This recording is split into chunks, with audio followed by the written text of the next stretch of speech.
Hello, and thank you for tuning in to our Facebook Live.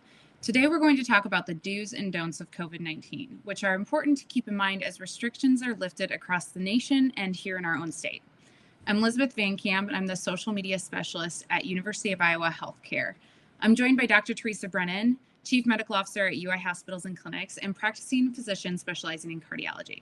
Thank you for being here today with us, Dr. Brennan. You bet. Good to be here.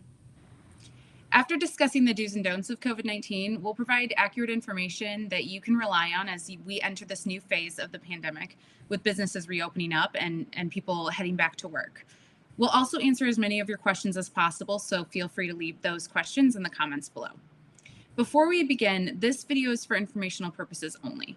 If you feel sick or are concerned about your health at all, we encourage you to contact your primary healthcare provider or schedule a video visit to speak with one of our providers. Please don't put off seeking help for your health. Dr. Brennan, I want to start with an update from you.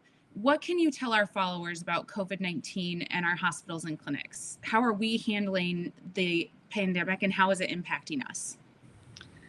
Yeah, so we've done a number of things to make this a safe place to be, both for our patients and our staff.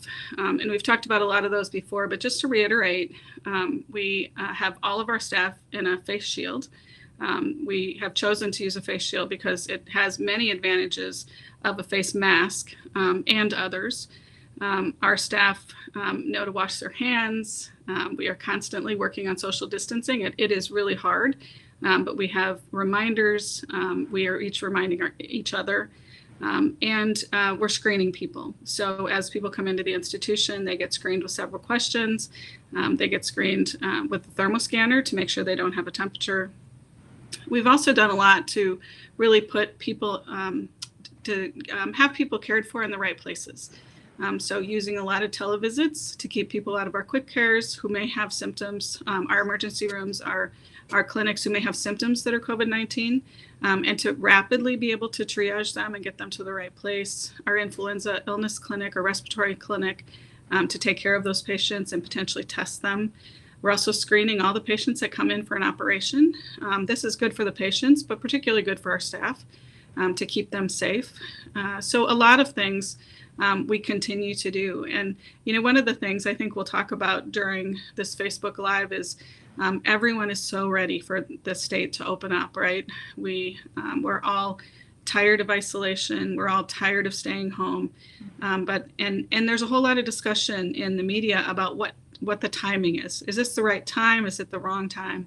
I think, and I hope what the listeners today will get out of this, one thing that they'll get out of this Facebook Live is, you know, timing is important, but it's also how we do it that's probably more important. Whether we open too early or too late, we still have to follow these safety standards. And I'm harping on my family and on everyone I see about how I go out in the community and I see people that aren't social distancing, and I see people that aren't wearing masks. And I just want people to know that we're not out of this yet.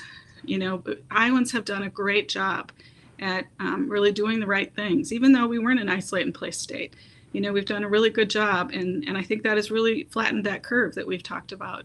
But really important that we keep it up. You know, we don't want to fumble at the 5-yard line here, right? Mm-hmm. We have to keep it up until we know that it's safe for people to then start releasing some of those safety practices. So please wear your masks. Please social distance. Please stay home if you don't need to go out. Mm-hmm.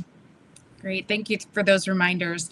I know, especially with this weekend being the unofficial kickoff for summer, I think everybody wants to be out with their friends and family or be doing cookouts. And so it's good to be reminded that we should still be cautious and do the prevention tools, use the prevention tools that we have.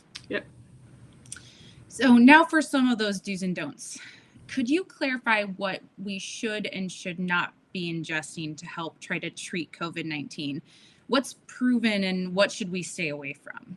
Yeah, there's not a lot that's proven. And I think that, you know, it's a new disease. We don't know everything. So sometimes things come up that get proven later and we just don't know. So important to recognize now, though, that there is not a lot of proven therapies. And the one that is thought to be is this medication called remdesivir. And that is not a medication that's taken by mouth. And so, you know, it's good for us to eat healthy. It's good for us to keep hydrated. It's good for us to take the medications that are prescribed by our doctor. A lot of conversations about should I take other things that might boost my immune system. I don't know that we know that any vitamins or other remedies are proven to boost people's immune systems. So what I would tell people is I think there's three things to think about when you're thinking about taking something in to help you to fight off COVID. One is it bad for you? If it's something that's not good for you, like a disinfectant, don't drink disinfectants. There's just no time when that is good for you. So if it's not good for you, you shouldn't take it in. You shouldn't ingest it. Number two, if it interacts with your medications. So be thinking about that as we're thinking about things that we might ingest to try to help us to fight off COVID-19. And that data can be gotten on the internet. It can be gotten from your pharmacist. It can be gotten from your physician or your physician's office. Are there things that interact with my medications? And then three, is it going to prevent me from doing something that we know is good, right? So I see this sometimes when I'm taking care of patients with heart disease. If I take my cholesterol medicine, does that mean that I can then eat more high fats and high cholesterol foods? Not really. No, we want you to do the right thing. So don't get a false sense of security that I'm taking, cocktail A that's supposed to improve my immunity, and then I'm not going to wash my hands, or I'm not going to social distance, or I'm going to go to a party where I might get exposed. So those are the do's. I hit a little bit on some of the don'ts. Yeah. I think it's just a time to be logical and sensical, right? That we want to be, we don't want to take in things that we wouldn't otherwise think about taking in. Great. So right now we're not really recommending any kind of home remedy, right? Because as you said, there's no real proven way that we know of for home remedies to help with this virus, correct? That's right. Okay. So the next do or don't is what are the do's and don'ts of infection prevention? As states reopen, should we be going back to life as it was before? Or should we continue to practice the things that we know now help, like social distancing and staying home and wearing masks? I know you already touched on that a little, but I think it's good to talk about it more if possible. No, I appreciate the opportunity to talk about it. I think that the timing for various things are different, right? So opening up the states, letting businesses open back up, those are necessary things that have to happen. And if we do it in the correct way, by wearing our masks, washing our hands, keeping social distancing, and really not going out unless it's necessary, then I think that timing is probably okay for now. The timing to stop those safety practices, that'll come downstream. We still have a fair amount of time, I believe. And, some of these things might be with us for the long term. Certainly, we'll always want people to wash their hands. Yeah, absolutely. Especially because as crazy as this seems, we're creeping up on flu season already. Right. So next question is, what are the do's and don'ts of going out in public? So since we're talking about that a little bit, we need to go to the grocery store and get food.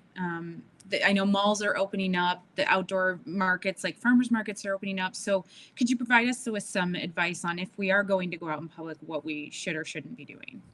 Yeah, I think it's an individual decision and you have to prioritize. What is necessary and how can I do it in the safest way? So, for example, we need groceries. Everyone needs to have groceries. And so how do you get those groceries? If you feel that it's safest for you to go to the grocery store yourself and pick out your groceries, then I think that's okay. But that's when it's really important to follow hand hygiene, wearing your mask, social distancing. I had a meeting today with some of our volunteers, and someone asked about wearing a mask and how wearing a cloth mask is really about source control. And what if I'm in a place that others aren't wearing a mask? I'm wearing a mask to protect them, but they're not wearing a mask to protect me. What should I do? And I think at that point you have to make a decision about priorities. Do I need to be in that location? And if not, then, in a kind and compassionate way, get away from the people that aren't wearing a mask. So move to another place. I think it's really important that that we continue to follow these practices. Great. So kind of a follow-up to that question, what about the doctor's office? I mean, some people are fearful of getting medical care right now. Should they wait, or should they go and use the precautions that are set up for them? Yeah, I think if ever you're in a situation where you feel like things are out of control, or it's an emergency, or it's a medical condition that you have and you're having symptoms that you and your doctor have talked about, or warning symptoms, you should always seek medical attention. We are well into this COVID outbreak, and our hospital, and I would suspect many hospitals, know how to take care of you safely. You don't want to, my mom used to say, throw out the baby with the bathwater, right? So you want to make sure that you're taking care of what you know is a problem right now and not worrying about what could be. That being said, if you need to have medical attention for your chronic medical illnesses, you should work with your physician's office and talk about, is it right for me and best for me to come on site so that you can examine me, or that I might need testing, or just to be able to assess me better, or is it best that I have a televisit, either by telephone or by video? So I think it's really important to make that connection with your providers, your physicians, and people in their offices, and make sure that you're getting the right care. We know that people aren't. We know that people are staying home when other times they probably would have sought medical attention. We know that, cancer diagnoses don't go away just because COVID is here. So if you're noticing some new lump or bump, or new symptoms that are concerning you, that there might be something going on, definitely reach out.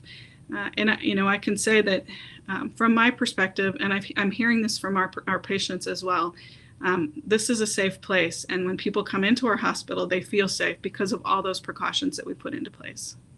Yeah, absolutely. I just got my first ear infection of my entire life last week. Lord. And I couldn't have felt safer because I was wearing a mask. They were doing temperature checks. There was hand sanitizer at multiple opportunities for me when I went in. Everyone in the office that was working there was wearing a mask. And I really just could not have felt safer in that spot. I felt much safer there than going to the grocery store. So I hope that gives some hope to some others who are maybe experiencing some stuff like ear infections, which are not fun. Yeah. The other thing, Elizabeth, I think is important is if you have a medical condition, you may be taking medications. And our normal would be to go to a pharmacy, right? We and many other pharmacies likely offer mail options. And so, if you don't need to come in to get your prescriptions and you can have them mailed to you, well, that's great, right? They just show up at your door. Absolutely. So if you're just joining us, we are doing a Facebook Live discussion with Dr. Teresa Brennan about COVID-19. Dr. Brennan is helping us understand what we should and shouldn't be doing right now to stay safe and to keep others safe and healthy during this pandemic. So the next question is about face coverings. So if we could just go over the do's and don'ts of wearing a face covering. I would say, and the CDC says, that anytime you're in a public place, that you should have your face covered with a cloth mask. You can choose to use a face shield, but something. I think that this is hard for people. It's not comfortable to wear a mask, and I think people want to get away from it, and so we see people that aren't wearing masks. I told you about the group of volunteers that were talking to me. I've also had people, tell me that they feel uncomfortable when they're wearing a mask and others, almost a form of peer pressure, like, maybe I'm being silly and I should take my mask off. Be strong. Don't take your mask off. That mask is there mostly as source control. It probably also gives some sort of protection for you. It's really important that we all wear our masks. And, this is a time when we need to be good humans, good brothers and sisters, where we're wearing our masks to protect each other, not just wearing it to protect me. When you put on your mask, you want to do it in a way that you're not touching the front part of the mask. And when you take it off, you also want to do the same. There's lots of options of what you do with your mask when you take it off. Our epidemiologists talk about putting it in a paper bag. When we breathe, there's always some fluid, and so the mask can become wet, and you want to let it dry out. You also want to just not, toss it in your car or on your counter. Those masks should be washed on a regular basis. And so taking care of how you put it on and how you take it off and then what you do afterward is really important. Great. Well, I actually have my face mask here, so I was hoping maybe we could demonstrate for our followers how we should probably put this on. And I've got my hand sanitizer as well. So ideally, before you go into a store or wherever you're going, you get your mask put on. Right. And so you'll notice that Elizabeth isn't touching the front part of her mask. The one time where you might want to touch the front part of your mask is some of the masks will have a bit of metal over the nose to help with a little bit of a seal. And that's okay. You can touch your mask and just squeeze it so that it sits nicely over your nose. Like that. Yep. Okay. And then you use your hand sanitizer. Hand sanitizer. And then when you leave, well wherever you're going and you're going home, you'd want to try to take it off by the straps, correct, if possible. Right. Get it put in a paper bag or container. Use hand sanitizer again. Exactly. Is that all right? Great. Very good. Thank you. I've been practicing. I just bought myself a face shield so that I can wear that out in public when my mask is in the wash. So there you go. So on that same topic, as you said, we're wearing these masks. It's kind of the kindest thing we can do for those around us, right? It's really protecting everybody. What about those who have health conditions where they can't wear a mask? What do you suggest for them to be safe? Yeah, and I think we had a question about this a couple of weeks ago about patients who have breathing troubles or who have been diagnosed with something called chronic obstructive pulmonary disease or commonly called COPD. In those situations, we know that when you put on a mask for everyone, it makes it a little bit harder to breathe. And if your breathing isn't good to start, then putting on a mask may be more of a challenge. So when that question was asked, one of the things I should have said, and I thought afterward, was that person should talk to their physician about whether they worry about, rebreathing their own air. In any case, back to masks. Anyone who can't take their mask off if something emergent happened, if they were to vomit, for example. Someone who physically or mentally doesn't understand how to be able to take that mask off. That's why we say that children under 2 probably shouldn't be wearing a mask. And people with physical disabilities potentially shouldn't be wearing a mask. So those would be reasons why people may not put on their mask. If they can't, a face shield is a really nice option. So this is mine.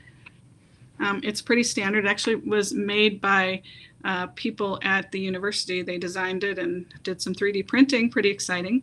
But masks or face shields come in all sorts of options. We have some that basically are some styrofoam around the front. They're a clear plastic shield, and they just have some Velcro around the back. We've had masks that were made by others and donated.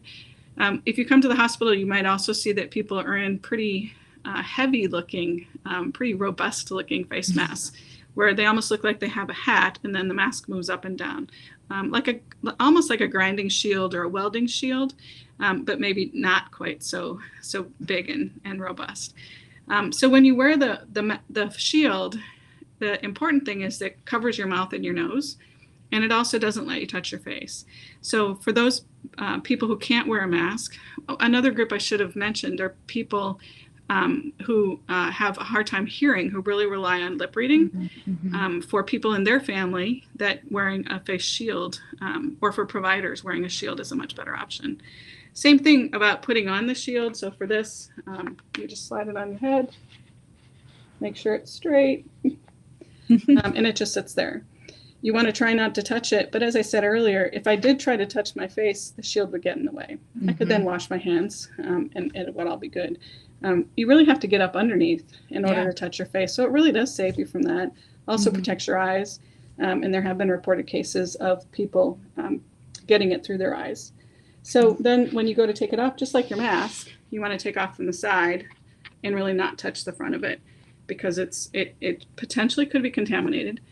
The shield then should be washed, and you can, or cleaned. You can clean it with a Clorox wipe, or we use cleaning solution here called Byrex and just a cloth, and making sure that you do the inside and the out. Perfect. Well, thank you for that demonstration too, because we're starting to see, I think, more people just in the general public wearing face shields, which is, it's great to just see face coverings in general. Yeah. So our next do's or don'ts question is what are the do's and don'ts of getting accurate information about COVID-19? Are there certain sources of information and updates that we should gravitate towards and those we maybe should gravitate away from?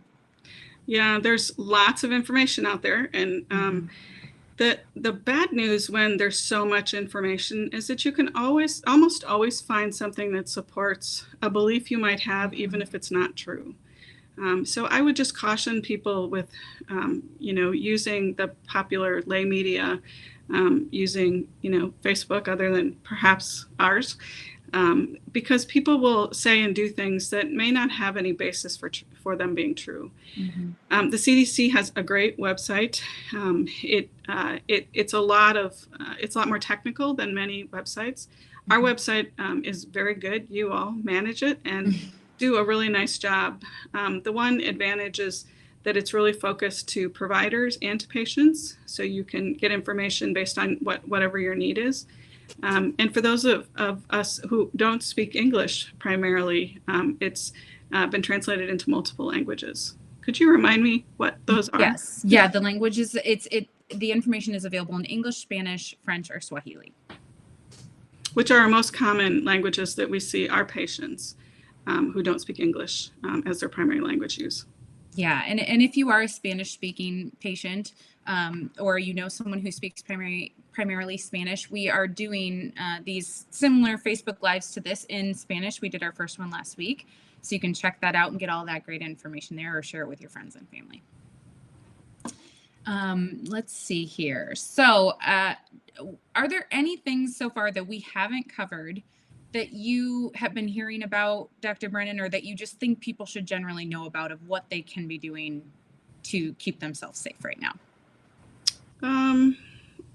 I can't think of anything else. I will say one thing that I saw in the lay press, so I'm not sure that it's actually true.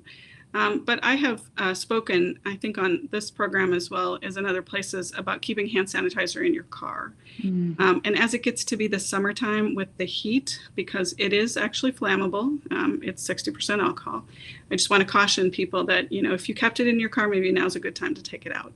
If you have a purse or a briefcase or a bag that you carry with you and it goes in and out of the car, maybe that's a better place to keep a small bottle of hand sanitizer. That's a great reminder. And it actually reminded me of something I wanted to ask you about. Do you have any tips for how to make these things that we're having to do now, this new normal for us? Do you have any tips on how to make them easier to do? Like, for instance, I'm having to put a mask in my car to remember to take it to the store with me. Do you have any other, tips or advice on how we can make this really feel a little bit more natural for all of us? Yeah, I think, as time goes by, we each develop new habits on how we do things. Some may be out of convenience, some may be to remind us to not forget. So I think the biggest thing is the more you do it, the more you're going to, it's going to become habit to you. So if you're going to follow the recommendations and wear a mask when you're out in public and you wear it all the time, you start to feel a little bit naked or unusual when you don't have your mask on when you're out in public. So I love the tip about leaving a clean mask in your car. So the next time you go, you have that mask with you and you don't get somewhere and go, oh no, I don't have a mask. Mm-hmm. So it would be a great idea to have an extra mask that you keep in the car and just keep replacing it as you wash the mask that you're using it. I think anything that you can do to make things easy is a really good idea. And sometimes we'll find that the habits that we have developed during COVID-19 will actually be good for us forever. I am interested to see what influenza season looks like next year, because I think that we're all doing good stuff that hopefully will decrease the number of patients that actually get influenza. Yeah, I'm curious to see what that looks like as well. I know I can't imagine not washing my hands for 20 full seconds. I count every time now. I count a full 20 seconds, and now I can't imagine ever going back to just and that's it, because it's so ingrained in me now of count to the full 20 seconds, then rinse. So hopefully that's burned into a lot of people's minds, and we're really cognizant of that going forward. I have the same thing with touching doorknobs. I can't touch a doorknob without washing my hands. That is a good point. It'd be interesting to hear from the public of just but what things people have picked up on now, or just things that you can't forget now that we've been through a pandemic. Okay, so before we move on to some of the questions we've received from Facebook, do you think you could give us a little insight into what kind of research and clinical trials are taking place here at the hospital, and what we've learned? Sure. We're really fortunate that we are an academic medical center, and research is a part of what we do. It's who we are. And so when COVID-19 began, we definitely had people that were working on different aspects of it. The first, and probably the one that most people know about, is the remdesivir trial. So remdesivir is a medication that actually attacks the virus. It works to kill the virus itself. It's an antiviral drug. And we were a part of two arms of that clinical trial, one for the more severely affected COVID-19 patients and one for the moderately affected COVID-19 patients. That trial is about to end. I believe it's tomorrow. All arms will be closed because the trial actually showed a benefit. And so the company Gilead has released several 100,000 doses to the United States and internationally. And so we still have medication to give to patients outside of the trial for emergency use for the indications that they would have gotten it. We believe that that's the one medication we clearly know has a positive impact. Until the trial is fully done, we won't know exactly what the outcomes were, but given that they stopped it early and released it for emergency use, that's good news.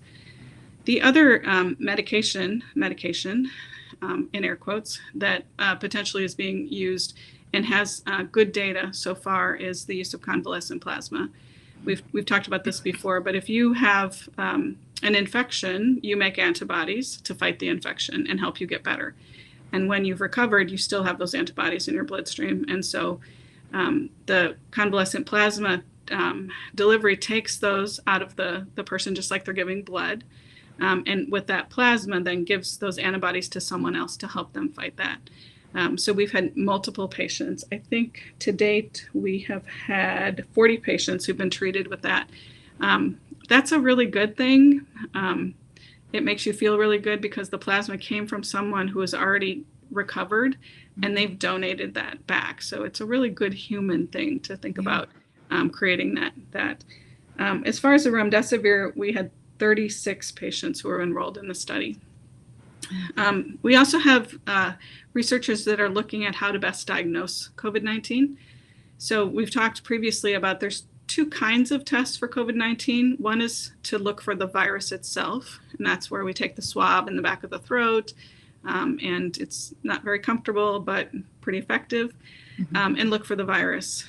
The other is to use serology, which is back to those antibodies, and we can see if someone had COVID-19. So when you look at the antigen test or the virus test, it has to be done by healthcare personnel in most cases. It's fairly uncomfortable for the patient. And so for those reasons and others, one of our researchers, Dr. Val Sheffield, who has been a Howard Hughes investigator, works in the field of medical genetics. He has developed a way to test for COVID-19 just by having someone spit into a cup. Much easier. It doesn't require healthcare personnel to do it. Much easier on the patient for sure. And he's in the final stages of testing, and hopefully we'll get FDA approval. That would be very good because it doesn't put people at risk, and it's easier on the patient. Yeah. We talked a little bit about the serology or the antibody test. We've got some of our researchers doing studies right now looking at the antibodies and how prevalent the antibodies are in different populations. And then the last study is really looking at the use of medication to keep healthcare workers safe, prophylactic medication. So that's ongoing as well. Great. Some really awesome things happening around the world, but just here at our hospital. It's incredible. Amazing. So now we're going to switch over to some of those questions we've gotten from social media. And the first one is, if I have an appointment coming up, what can I expect as I enter the hospital? So I think what maybe they're wondering about is, if they're coming in and they're getting screened, what all are they going to see? What precautions? Yeah, so I think the first thing to know is that you probably will get a phone call that will help you to know where to go, and to remind you that if you have any symptoms or you have a fever, that we definitely want you to take care of that first before coming to your clinic appointment. So as you come into the hospital, you'll be told to go to certain designated entrances. When we decided to screen people many weeks ago, because of the sheer number of entrances, I think we have 100 different entrances into our hospital system. We had to really designate certain places because we have to have them staffed. We have a thermal screener, which screens for your fever. And so you can't go in every door that you may have been able to go to 6, 8, 10 months ago. Mm-hmm. So really important to know where you're going. As you come through, you'll meet some very nice people that will ask you, have you had a fever in the last 24 hours? Meaning, have you taken your temperature and had a fever, or have you felt like you've had a fever? They'll then ask you, have you had new shortness of breath, a new cough, or a new sore throat? And if you have those symptoms, they may recommend that you go to our respiratory clinic or telehealth clinic. The temperature scanner, you won't even know you've been scanned. It's pretty cool, and it's like no touch, so it's great for patients. When you come in, you'll be asked who you are and where your clinic is. They'll verify that that's actually why you're here, and they'll give you a little name tag that says your first name on it and the date that you're here. This is just for us to know that we have successfully screened everyone. You'll be going through the same lines that our staff go through. So you may see some of the staff, intermixed as you're walking in. And then, if you need help getting around, the people that are doing the screening are certainly happy to help you get to your clinic appointment. So Rita from Facebook asks, is there any proof that vitamin D helps keep you healthy from COVID-19? So that kind of goes back to the home remedy topic we touched on. Are there any vitamins that you know of that help? Yeah, I mean, vitamin D has reportedly has a number of different effects on a lot of different cells, and I think there are people that believe that it might have some impact on immunity. That it's not been proven. What I tell people that ask me about that is that you should talk to your doctor. If you have a deficiency of vitamin D, for sure you should take it, but that can only be identified if you've talked to your doctor and they've done a blood test. So I'm not aware of any definitive proof that vitamin D is helpful. I do want to point out that maybe not so much with vitamin D, but some vitamins, actually, if you take them in too high of a quantity, they can actually be harmful to you. And so you do want to make sure that you're not doing something to help you prevent COVID-19 that actually has a negative impact on your health. That's a great reminder. Thank you. Barb from Facebook asks, do we know yet how long the virus lives on surfaces, or is that still unknown? Yeah, I mean, I think I think many of us feel that we kind of know that for porous surfaces, it may live for hours to days, and for hard surfaces like plastic or wood, that it would at least live for 24 hours. I think, the important thing about that is if you know that it's been contaminated at a certain time, and then you know how much time has passed, you know if you're safe or not, but most of us don't know that. Mm-hmm. And so I think it's important for us to try to figure out how long it lives on surfaces. But I think the reality is that if we just take good precautions when we're dealing with those surfaces and make sure we wash our hands frequently, that is probably the best way to approach the virus on surfaces. Yeah. I think one of the biggest concerns with that for people is when they do have to go to the store, and let's say they bring groceries home and you unpack your groceries. Would you say that the best thing to do is just to make sure that you wash your hands after doing that and maybe disinfect your counter surface or wherever your groceries were? I would say for sure to do that. And I know that there are people that feel like they really should wipe down their groceries. And if that's what you feel like, I think that's okay. You're not harming your groceries as long as you're using something that, wouldn't harm you if you came in contact with it. Sure. But absolutely, you should be washing your hands. And I think we're all better at wiping down our countertops than we used to be, right? Yep, it goes back to those new habits we've all acquired. One thing I will say is the CDC, I think last week, stated that they felt that surfaces might not be a major source of transmission. I think that's been interpreted in that surfaces are fine, that you'll never get it from it. I'm not sure that that's what their intent was. And honestly, I'm not sure that there's a lot of data to say that that statement is accurate or not. So a cautious person would continue to monitor what surfaces they're touching and be certain to wash their hands afterward. I'm really glad you mentioned that, because my personal Twitter feed was full of people saying, "Oh, good news, surfaces are off the table. We just have to worry about the interpersonal transmission." And I was like, That's not what they said. That's right. So thank you for touching on that. Faiza from Instagram asks, is there a better choice between a face mask and a face shield? I don't think we know. No one has done head-to-head trials. So when you talk about face mask or face shield, when you talk about a mask, if you're talking about a cloth mask, then I would say a face shield probably is better for self-protection. If you're talking about a medical grade mask versus a face shield, there's just a lot of variables in there that make it really hard to determine. Really, the only way we would be able to study that is to randomize people to have one group never wear a shield and always wear a mask, and one never wear a mask and always wear a shield, and see if there was a difference in rate. It's a challenge because the community transmission is variable, and so that study will be really hard to do. And of course, you can't expose people, right? That would be unethical.